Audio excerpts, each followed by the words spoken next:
The copy machine jammed on a Tuesday, which is how I ended up alone in the supply room, with shaking hands, and a phone full of messages I was too scared to open. I'd been working at Hargrove Capital for 3 years. 3 years of managing conference calls and quarterly reports, and the quiet, careful distance I kept between myself and the man whose name was on the building. 3 years of telling myself that what I felt whenever Dorian Hargrove walked past my desk was nothing more than professional admiration. He was my boss. He was exactly the kind of man you didn't let yourself want. I'd had plenty of practice at that, keeping things I wanted just out of reach. Marcus had taught me that. 4 years of slowly, methodically teaching me that what I wanted didn't matter, that my job was to manage his feelings, his moods, his suspicions.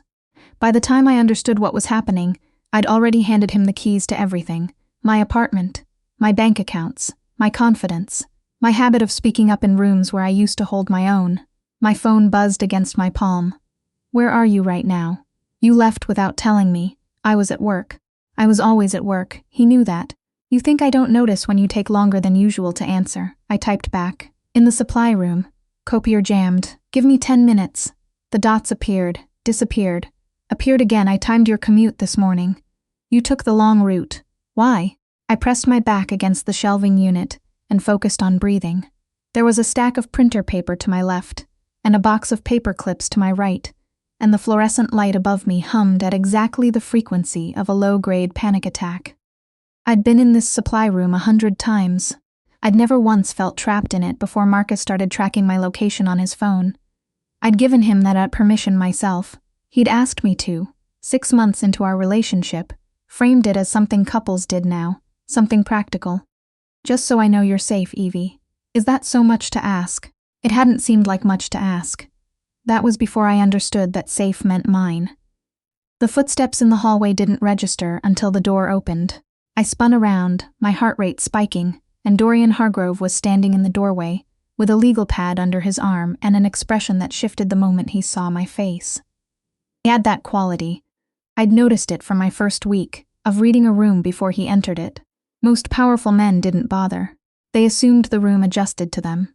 Dorian always looked first. Evelyn. Not Miss Marsh. He'd called me Evelyn since my 3rd day, when I'd corrected him on the pronunciation during a meeting, and he'd simply nodded and never gotten it wrong again. "Is the copier actually jammed, or are you hiding in here?" "Both," I said, which surprised me. Honesty had become a reflex I no longer fully controlled around him. He looked at my hands. I realized I was still holding my phone. Marcus's last message visible on the screen. I turned it face down against my hip. "Take the afternoon," Dorian said. "The Henderson brief is due by. I'll have Lena finish it." He wasn't looking at my phone anymore. He was looking at me, and the particular quality of his attention, steady, unhurried, made something in my chest ache in a way I didn't have language for. "Go home. Rest." Go home was the wrong prescription, but I didn't say that. I thanked him. I gathered my things. I took the short route back to the apartment I shared with Marcus, and spent the next 4 hours sitting across from him, at the kitchen table, while he walked me through, in precise and exhaustive detail, every reason I was failing him. It got worse in the way that things get worse when you're inside them. So gradually you keep revising what bad means. The location tracking became phone check-ins every 2 hours. The check-ins became Marcus waiting outside my office building. The waiting became questions I couldn't answer correctly, no matter how many times I tried. Who are you talking to? Why did you smile at that? What does he say to you when no one else is around? He was Dorian. It was always Dorian. I want to be precise about this. Nothing had happened between us. 4 years of working in his orbit, and I had been a model of professional conduct. I was the best assistant he'd ever had. I knew that without vanity because he'd told me plainly, the way he said everything, without flattery and without hesitation. What existed between us was tension, the quiet accumulation of 4 years of charged glances and careful restraint, and Marcus had been able to sense the shape of it even when I refused to name it. "He looks at you," Marcus told me once, late at night when he'd been drinking. "Don't tell me you don't see it. Don't tell me you don't look back." I didn't answer. Not because I was lying, because I was trying to figure out what the truth was. The night everything broke open, I was working late. I'd told Marcus I'd be home by 7. By 8:15, I was still at my desk, finishing the restructuring memo that couldn't wait, and my phone had 42 unread messages that I was pretending didn't exist. When my desk line rang, I picked it up automatically. "Still here," Dorian said. It wasn't a question. His office was down the hall. He could see my light. "Almost done. Come here when you are." He was standing at his windows when I knocked, looking out at the city the way he sometimes did at the end of long days, like he was taking inventory of something only he could see. He'd taken his jacket off. His sleeves were rolled to his elbows, which shouldn't have been a thing I noticed. "Sit down, Evelyn." I sat.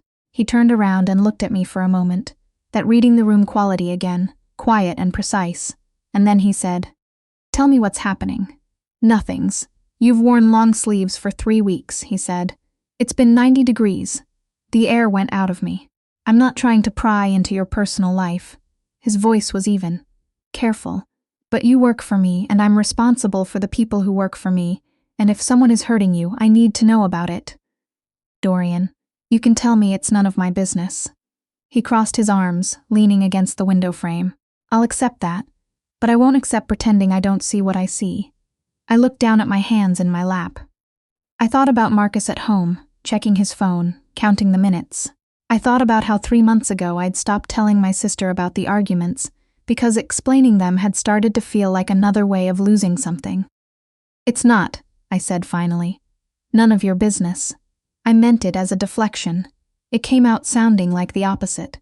He was quiet for a moment. Then, "My personal number is in your phone. It's been there since your first week in case of emergency." He pushed off the window frame and came to stand across the desk from me. "I want you to use it if you need to. Anytime. Do you understand me?" "I understand. Good." He picked up his jacket from the back of his chair, signaling that the conversation was over, that he'd said what he needed to say and wasn't going to push. That restraint, that precise calibration of when to press and when to stop, was one of the things that had undone me from the beginning. "Go home, Evelyn. Be careful." I went home. I was careful. 3 weeks later, Marcus broke my wrist. He said it was an accident. The way he grabbed my arm when I tried to walk past him, the angle when I pulled back. He said he hadn't meant for it to bend that way. He was crying before I was. He said he was sorry before I'd even made a sound. He said, "You know I love you. You know this isn't me. You know what you do to me when you push." I sat on the bathroom floor for a long time after he left the room. My wrist was swelling. I could feel my pulse in it, this hard, insistent throb. I thought about calling 911. I thought about calling my sister in Phoenix. I thought about how Marcus knew all her information, had her number in his phone, would call her before I could even explain. I scrolled to the contact I'd never used. I pressed call. It rang once. Evelyn. Dorian's voice immediate and alert. "No hello, no do you know what time it is?" Just my name, and underneath it, the quiet certainty that he'd been waiting for exactly this. "What's wrong?" "I need." My voice came out wrong. "Too small. I don't know who else to call. Can you come get me? Please." Silence. Then, "What's the address?" Not a question. I gave it to him. He told me to lock the bedroom door and stay on the line. He was there in 18 minutes. I know because I counted. And when I heard his knock, soft and specific, 3 times and then 2, I understood somehow that he'd done this before. That he knew how to be the person you called when you'd run out of other options. He took one look at my wrist and drove me to the ER without a word. He sat in the waiting room while they set it.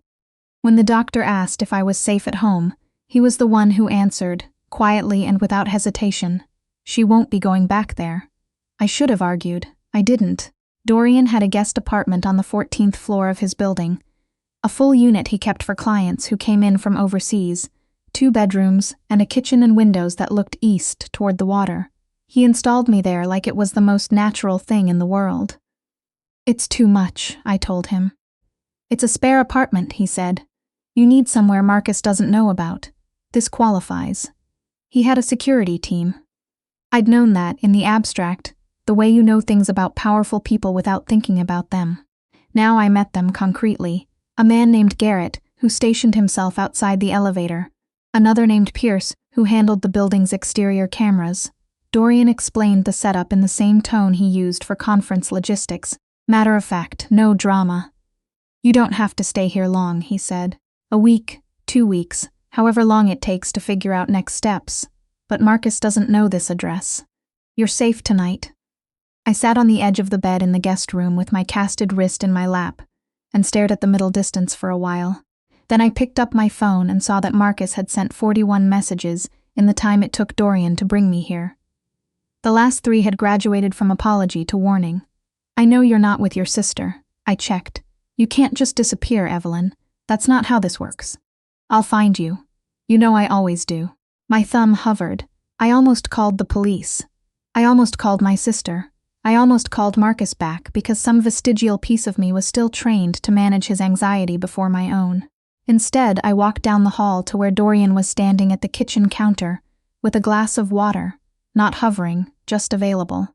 I want to show you something, I said, and handed him my phone. He read through the messages without expression. When he handed it back, his jaw was tight. In the morning, he said, we're calling a lawyer. The lawyer's name was Carol Ashworth. She had an office in Midtown and the energy of someone who had heard every version of this story and still treated mine like the first time. She sat across from me with a yellow legal pad and asked questions without judgment and wrote down everything I said. The order of protection is the first step, she told me. Given the documented injury and the threat messages, you have strong grounds. He'll say I'm overreacting. I'd been practicing this in my head for days. He'll say the wrist was an accident. He'll say I'm doing this because... I stopped. Because, Carol asked. Because of my boss. He's always believed there was something between us. He'll use that. Carol looked at me steadily. Is there? I thought about 4 years of careful distance. I thought about Dorian's voice on the phone at midnight, answering on the first ring. I thought about the way he'd told the ear doctor she won't be going back there like it was already decided. Not yet, I said. Carol's expression didn't change. Then we addressed the relevant facts. What Marcus believes about your relationship with your employer is not a legal defense for assault. The order of protection came through in 8 days. Marcus was served on a Wednesday. By Thursday morning, I had 17 missed calls from a blocked number and a message from his older brother asking me to reconsider. I didn't reconsider. What I did in the weeks that followed was take inventory. I'd had a joint bank account with Marcus. He'd suggested it 18 months in, framed it as practicality, the way he framed everything. It's just easier, Evie. It makes sense when we're splitting rent. What I hadn't understood until I sat down with Carol and went through 12 months of statements was that the account had been functioning as a funnel. My direct deposits going in, transfers going out to accounts I'd never seen, subscriptions I hadn't authorized, a loan in my name for an amount that made my stomach drop, $18,000, taken out 8 months ago, payments that had been made from our joint account so I'd never seen a separate bill. Carol referred me to a forensic accountant named David Reyes, who had the tired, unsurprised face of a man who had witnessed human nature at its most creative. He sat across from me in his conference room and went through the documents I'd gathered and told me that what I was looking at was financial fraud. He used your personal information to apply for this, David said, pointing to the loan application. Your social security number, your employment history, your signature, or a version of it. That's not my signature. I was very calm when I said it. I'd been very calm for a week, which was how I knew something in me had shifted past panic into the specific clean burning anger that precedes decisive action. I never signed that. I know. David closed the folder, which is why we're going to prove it. I spent the next 2 months building a case. I know how that sounds. I was a 31-year-old executive assistant with a fractured wrist and a borrowed apartment, and I was building a case against the man who'd spent 4 years convincing me I wasn't capable of it. That was the part Marcus had miscalculated. He'd spent so long making me smaller that he'd lost track of who I'd been before him, who I still was, underneath all that managed-down ambition. Dorian, to his credit, did not try to manage me. He provided the resources, Carol, David, the security detail, and then he stepped back and let me work. We still had coffee in the mornings, a habit that had started during my first week at the apartment and continued because neither of us stopped it. 30 minutes of conversation that had nothing to do with Marcus or the case, or the tension that lived between us, like a third presence in every room. He told me once, on a rainy Thursday, when I'd pushed back on a restructuring proposal and he'd actually changed his position based on my argument, that I had a better instinct for risk assessment than anyone he'd hired at twice my pay grade. Then why am I still an assistant? I asked. He looked at me for a moment. Because I was selfish, he said. I liked having you where I could see you. I didn't know what to do with that. I filed it away in the folder of things I wasn't ready to look at yet. The detective assigned to my case was a woman named Sergeant Torres, and she walked me through the criminal complaint with the brisk efficiency of someone who was very good at her job and had no patience for the parts of it that wasted time. The handwriting analysis comes back Friday, she told me, 6 weeks into the investigation. Our preliminary review supports forgery. Combined with the digital trail from the loan application, IP address, account creation timestamps, we have enough to present to the DA. What does that mean for charges? Identity theft, wire fraud, potentially forgery depending on what the handwriting expert confirms. She looked up from her notes. Mr. Garrett, Marcus, will likely argue you co-signed knowingly and are fabricating the forgery claim. I know, I'd wargamed this extensively. That's why I've documented everything. Every transaction I can account for, every one I can't. Every statement going back to when we opened the joint account. She raised her eyebrows slightly. You did this yourself, with David Reyes. Good. She made a note. Keep everything organized. If this goes to trial, you'll want to be able to walk a jury through it without hesitation. I could do that. I'd already practiced it 6 times in my bathroom mirror. The grand jury indicted Marcus on 4 counts. I found out on a Tuesday morning when Sergeant Torres called me at 8 a.m. and told me in her usual unhurried way, like she was reading a weather report. I sat in the living room of the 14th floor apartment and felt something release in my chest that I hadn't known I'd been holding. Dorian was in his office when I knocked. He was on a call, but he ended it when he saw my face. It went through, I said. He came around his desk. He didn't touch me. He'd been so careful about that, maintaining the kind of distance that told me he was aware, that he was choosing restraint deliberately, but he stood close enough that I could have reached for him if I wanted to. You did that, he said. Every piece of it. You gave me the resources. You knew what to do with them. He looked at me in that way that had always felt like being seen more precisely than I was comfortable with. Don't minimize what you built here, Evelyn. That case didn't come together by accident. I looked down at my wrist, the cast long gone, a thin scar where they'd inserted the pin. I thought about the woman who'd sat on the bathroom floor 8 weeks ago, debating whether to make the call. I need to find an apartment, I said. Dorian was quiet. I've been here 2 months. I need to stand on my own. I can't keep. I gestured at the borrowed space around us, which had started to feel inconveniently like home. I need this to be something I built, not something I was handed. I understand, he said. He didn't argue. Of course he didn't. Do you want help looking, or do you want to do it yourself, myself? Then, but I'll tell you when I find it. His mouth curved just slightly. I'd like that. I found a place in Hoboken, a 1-bedroom on the 3rd floor of a brownstone, with good light and original hardwood floors, and a kitchen window that looked out over a courtyard with a single oak tree. It cost exactly as much as I could afford on my salary, which had recently increased, because 2 weeks after the indictment, Dorian had called me into his office and promoted me to director of operations. This is too much, I said, which was apparently something I said to him regularly. It's the market rate for what you actually do, he said. The rest was just inertia. I signed the lease on a Friday.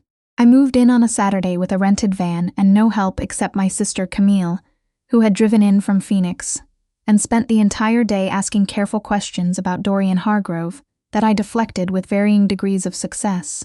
He answered on the first ring, she said, over takeout on the floor of my half-assembled living room. At midnight, he was awake. He's been waiting 4 years for you to call him. Camille? I'm just saying what I observe. She pointed a chopstick at me. The man bought you a coffee maker for your new apartment.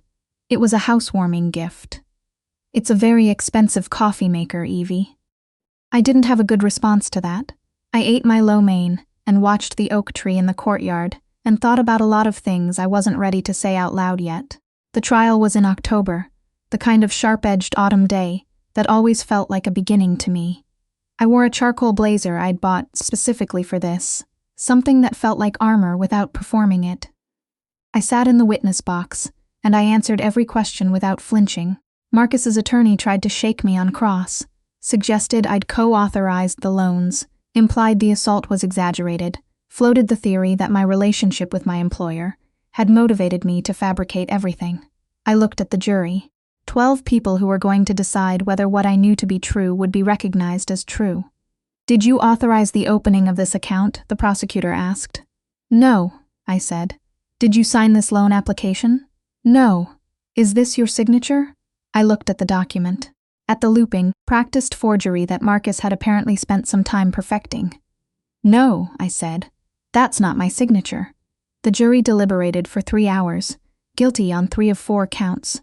I walked out of the courthouse into cold autumn sunlight and stood on the steps for a moment with my face tilted up. Camille was next to me. Dorian was waiting at the bottom of the steps, hands in his coat pockets, not hovering. "How do you feel?" Camille asked. "Like I can breathe," I said. "Like I've been holding my breath for 4 years and I can finally just breathe." 6 months is how long it took for things to settle into something like ordinary. Marcus was sentenced to 4 years. His attorney was appealing, but the original conviction stood. The fraudulent accounts were formally disputed and in the process of being removed from my credit. I was rebuilding financially in a way that was slow and unglamorous, and mine in a way I'd never felt about money before. Every dollar accounted for, every decision deliberate. I painted again. I'd had a period in my mid-20s when I'd done watercolors obsessively, landscapes mostly, loose and impressionistic. Marcus had called it a hobby in the dismissive way he had, the way that meant I've decided this doesn't matter, and eventually I'd stopped. I bought new supplies in November and set them up on my kitchen table on a Saturday morning, and painted my courtyard oak tree in a dozen different versions until I found the one that looked right. Dorian and I still had coffee. The habit had survived my move-out, survived the trial, survived the 6 months of settling. It had become the fixed point of my week, 30 minutes in his office most mornings, where we talked about work and books and the city, and occasionally, carefully, ourselves. "You seem different," he said one morning in February. "Different how? Lighter." He looked at me across his desk. "Like you're taking up more space." I'd heard something like that before, but from him it felt like an observation rather than a criticism. "I think I'm just remembering what I like, what I actually like, not what I'd agreed to like. What do you like?" "Watercolors, very dark coffee, the oak tree in my courtyard when it rains. Early mornings before the city gets loud." I paused. Honest conversations with people who don't require me to manage their reactions to my honesty. He was quiet for a moment. Then, "That last one is a high bar. You meet it," I said. And because honesty had become a reflex, I'd stopped trying to control around him. "You've met it for 4 years. The silence that followed was the kind that has weight, the kind you notice. "Evelyn," his voice had shifted slightly. "I know the timing." I set down my coffee cup. "I know I just got through something hard, and I know there's a power differential, and I know all the reasons this is complicated. Do you know what I'm going to say? That I should be sure. That I've been sure," he said, "for a very long time. The question has always been whether you were ready."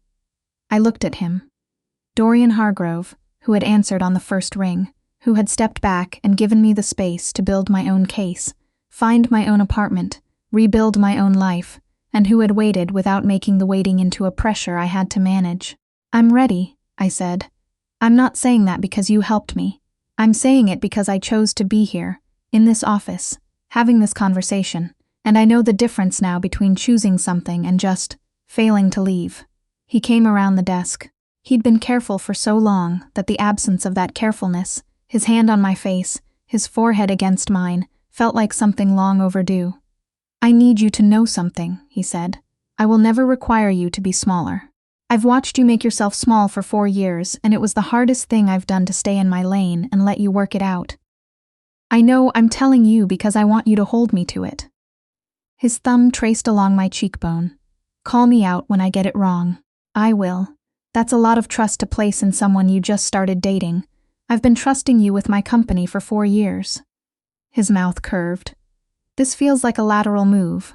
I laughed, which was not what I expected to do in this moment. But it was right. It was easy in the way that things are easy when they're actually true, when there's no performance involved.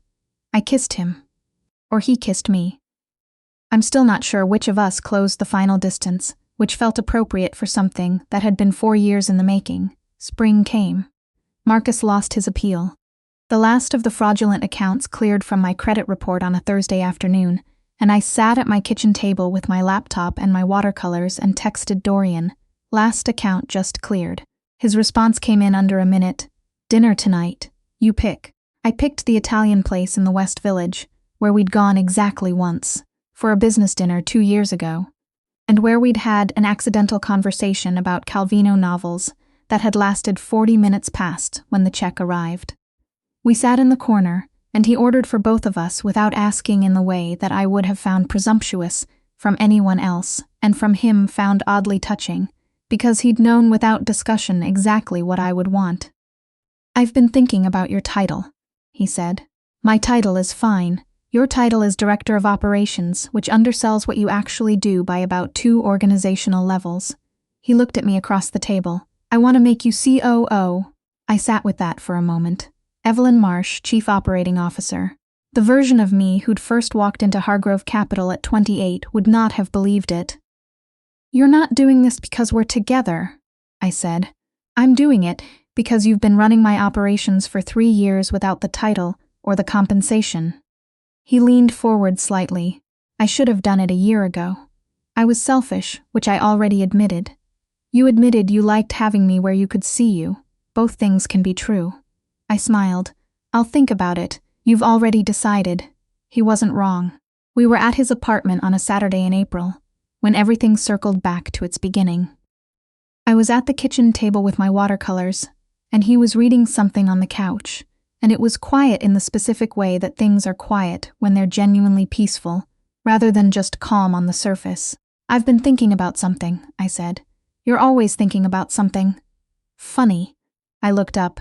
"I've been thinking about the supply room, that Tuesday, when you found me in there." He lowered his book. "I'd been telling myself for months that I was handling it," I said. "That it wasn't that bad, that I had it under control.